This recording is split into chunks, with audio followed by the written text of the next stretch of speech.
Hi folks, I'm Alan Watt and this is Cutting Through the Matrix on September the 14th, 2011. For newcomers, help yourself to the audios which are available for free download at cuttingthroughthematrix.com, and maybe you'll get shortcuts to understanding this big system, this overarching system. It's really one system with many, many branches that run the world as a sort of parallel government, a super government, you might say. It's been here for a long time.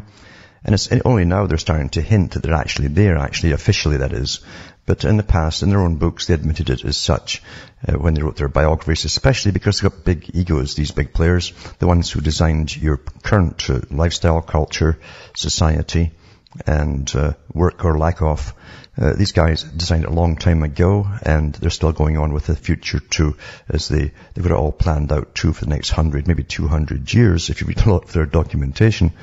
50-year plans, 100-year plans, 150-year plans. This is how they work, like big corporate business.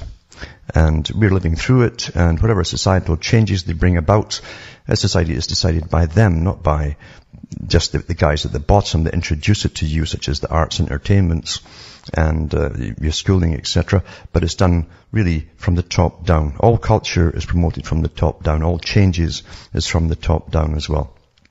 So give yourself a good education into the big system that runs the world, and you'll understand the true enemy of humanity, because it wants to use you, profit off you, shape you, abuse you, and then literally dump you when they've dried you out of everything they can squeeze from you. That's literally, they're very pragmatic. That's what they would say about themselves, very pragmatic, and they have no conscience whatsoever. So, remember that you're the audience that bring me to you. You can help me just trickle along by buying the books and discs at cuttingthroughthematrix.com. And from the US to Canada, remember you can use a personal check, or you can use an international postal money order from the post office. You can also use PayPal, and you can also just send cash. You'll find out how to do it at cuttingthroughthematrix.com website, and I'll send the stuff out to you as fast as I can. Remember to straight the nations are awfully, awfully welcome in these days of supposed austerity, which is a nice term for poverty, and hand-me-downs. Going back to the old hand-me-downs era. It's not too bad for me. I was born in a country where you could have lived on hand-me-downs and didn't think anything of it. Anything can be thought to be normal and taught to be normal if you're born into it, actually. And across the rest of the world, remember, you've got MoneyGram, Western Union, and again, PayPal if you want to help out. So there's a lot of folk abroad. Get in touch. I get thousands of emails all the time from people who tell me they're broke across the world. And that's a sad thing, because this is a global depression that's been brought about to be taken advantage of. As the big boys say, how can we use this terrible thing to our advantage? So they always say that, the Council on Foreign Relations. And it's because they bring on the terrible thing to start with, and they know how they're going to take it and use it for their own advantage before it even happens. You've got to bring this world into austerity and create crisis in order to get the public to accept. That doesn't take much now with the public, if you notice. They're kind of, it's like flies in a hot summer's day, just kind of, staggering around. That's how they are. They're punch drunk, they're entertained to death, and they're really out of touch with any kind of reality. And so I try and go through the different factions and factors involved in making it all happen. It's not as complicated as you might think. As I say, it's been here for an awful, awful long time. And this is the new feudal system that was talked about by the Royal Institute of International Affairs and the CFR literally 80 to 100 years ago. A new feudalism under the guise of democracy, and you're being taught how to go along with it. Back with more after this break.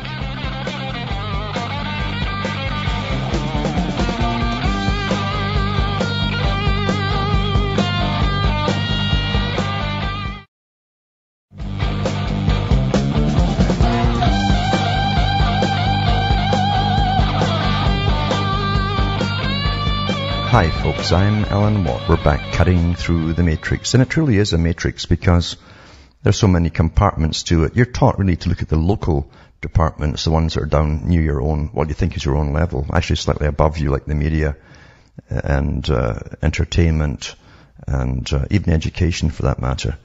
And that's what you concentrate on. And we go, ooh, and we go, ah, and that's wrong, and somebody should do something. There's always somebody should do something about that. And in reality, you see, it's way above that. It's above government too. Government does not listen to the public, the general public. Not that the public asks them much. They're called the silent majority, and they're quite content generally with the way things are. And in fact, they adapt very quickly to the new normals, which are launched all the time. And it's interesting that I used that term a few years back, and now even mainstream is using new normals, as they admit they're bringing in new normals. But anyway, we adapt all the time. And reality, as I say, this is a plan, a big plan, definitely laid out, not by happenstance, but by people who joined a club a long time ago and decided to take the world over. Not just take it over, but they decided, being the elite of the day, the money bags of the day too, and having held on to the money and the bags as well for centuries, that they had the right to rule the world. And they said that those who came up, the noble rich who came up and lost the cash in the first generation because of wayward children, they were not included in the club. You have to have held on to the cash for a long time and followed daddy's footsteps, basically. Plus, they intermarried, very close kin as well, still do today. But they came up with the idea that they were obviously superior, and they tied it in with the Darwinian idea of really does its natural selection, but special selection. You select your mate on purpose, nothing to do with romance or anything like that, or lust, but basically simply to produce progeny. But it had to come from a woman who also came from a long lineage of very successful families. And therefore they interbred their psychopathy amongst themselves and decided they were the elites. Now, we would call them psychopaths. They would say that they are simply the elite. They're the natural elite. That's what they say. They don't see themselves as psychopathic. They will say they're pragmatic, and they make very pragmatic decisions, and they don't let emotion get in the way of it. They have a goal or an agenda, like taking over countries and all the wealth of those countries, which they've been doing since the days of Cecil Rhodes and before, actually. But at least Cecil Rhodes wrote about it. He was part of it. He worked for them. And Professor Carl Quigley, the historian for the CFR in his Anglo-American establishment, actually went through their history and said they created wars. They created wars and got whole countries fooled, at least the populations, and then they'd bring in the big armies, just like they do today, to save the people and take over all of the mineral resources, oil and everything else that they happen to have: gold, silver, whatever, diamonds. And it's still going on today under the guise of humanitarian intervention, even though the head of the Council on Foreign Relations admitted, and I read it on the air here from his own CFR blog, that it had nothing to do with that. They used that as an excuse. They admitted that they used that as an excuse to go into Libya and slaughter the folk there by helping them, slaughtering and bombing them, you see. But that's meant for the general public who never think through things, unfortunately. They can't really believe that there are monsters in their midst, or even running over or ruling over them. And running us over is the best, the better of the two. But anyway, that's how it really is in this wicked old world. And part of it too is tied in with the concept of Marxism. They really coupled together Darwinism, who actually was one of them in a previous name for the same organization, and Marx, who also belonged, and they knew each other very well, Marx and Darwin. And they decided they had to destroy totally the structure and fabric of societies that held them together in order to dominate the people completely. And that meant the complete eradication of almost all religions, and also the complete destruction of the family unit. Some of the Marxists, later Marxists who worked for the Frankfurt Institute, like Theodor Adorno, said that they actually would be happy. They did know they succeeded when they brought in a form of necrophilia, the sexual depravity down to the nth degree, and that's been pretty well fulfilled. In fact, it's standard fare, apparently, for most folk with cable television. So, it is pushing the envelope, not to give you freedoms, not to give you rights, but simply to destroy all it was to bring in the new. And we're well on our way. In fact, we're past the point of no return, to be honest with you, because it's much, much harder to institute any kind of natural self-preservation in morality once you've destroyed it all. See, the point of it is to eradicate your self-preservation. That's the real point. If it also fulfills the goals of bringing down populations, which are awfully happy at with the World Economic Forum, they were prattling on about that too, how some nations quite a few nations now are beyond the point of no return. They're not replacing the adults that are there today, and they're plummeting. And they want the whole world to be like that, apparently.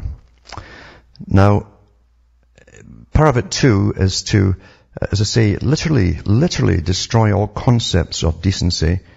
And you must have decency in a society. You understand, societies never had police at one time. You didn't need police because everyone knew the basic tribal rules. And even in cultures that were pretty old and supposedly advanced, like Britain, even when I was young, you didn't need many police at all because everyone knew the basic rules. And the taboos, as they call them, normal taboos, that's what kept society going and not falling apart, or people turning around and murdering your neighbors all the time. There were all these little taboos. And you dealt with any problems that came up, often within society itself. And often the police would turn a blind eye when things had to be done. But today it's gone so far as to say when the majority of the public, whether they know it or not, are actually perverted. They've been perverted through the culture industry, which is a great tool, a massive tool, a very important tool of changing and altering society into the next phase and the next phase and the next phase. Because imagination works wonders on it. The image, you see, you worship the image. The image is an imagination. It's in your head. And I've often said the mind has no firewalls, and if you ever forget that, you've had it. Well, there's always an ulterior motive for entertainment. And even Plato talked about entertainment. That's how, even in his day, they guided the changes in society. Always on behalf of the rulers, mind you. Never grassroots, as they say. Now, I've mentioned this article before. It ties in with this because this is the next step, you see. It's like having a building with lots of pillars in it. You knock one pillar down and it's much easier to knock down the other ones. It weakens all the other ones. Then you compare the one you've knocked down. Why isn't this one knocked down? That one is. And yeah, I guess you're right. And that's how it works. It's very simple. Predators with PhDs, and I mentioned the article at the time when the meeting was held. It says the latest offensive against morality, decency and sanity in America has been launched by a pro-pedophilia group and several academics who openly advocate for the normalization and legalization of pedophilia, referring to Judeo-Christian moral principles and values as cultural baggage of wrongfulness. So they're always attacking. See, your religion is whether you like it or not. That's where you got basically a lifestyle where everyone knew the basic rules so that you could survive as a people. So it's cultural baggage now. They've also, by the way, changed the BC, before Christ idea, into BCE in Australia by law in the schools. You can't say that. So a particular group wanted it done because they've been using the term BCE for an awful long time, and they got their way. So you can't say BC anymore. On August the 17th of this year, the pro-pedophilia group is called Before You Act, sponsored an event in Baltimore attended by researchers, professors, mental health professionals, and minor attracted persons. It says MAP, a euphemism for adults who crave sex with children. These individuals endorse the adult molestations of children, consider this sexual perversion as normal, and advocate for the declassification of pedophilia as a mental illness by the American Psychiatric Association. Maybe they should ask the public what they think. No. See, you're run by experts now. You'll never meet a psychiatrist that's normal. They're the weirdest wackos that's ever existed on the planet. It says the academic panelists who presented this pedophilia-friendly scientific symposium came from such distinguished institutions as Johns Hopkins University, Albert Einstein College of Medicine, Harvard Medical School, and the London School of Economics and Political Science. Well, a lot of them came from Oxford as well, so it kind of fits in. According to a press release issued by Matt Barber, Vice President of the Liberty Council Action, Dr. Judith Reisman, she's done excellent exposés on how this whole project has gone on over the years. And she goes into the Kinsey farcical report, the ones that Hollywood made a hero of Kinsey. He was an utter perv, and he basically got into anything, any kind of gender, and even paid professional pedophiles who worked for the government, by the way, to go around orphanages and bugger babies. Literally. Bugger is literally, it's a legal term. and he'd buck her babies with a stopwatch to see if they cried or not and how long it would take and all that stuff. And you'll see it in her excellent exposés of it and old documentation.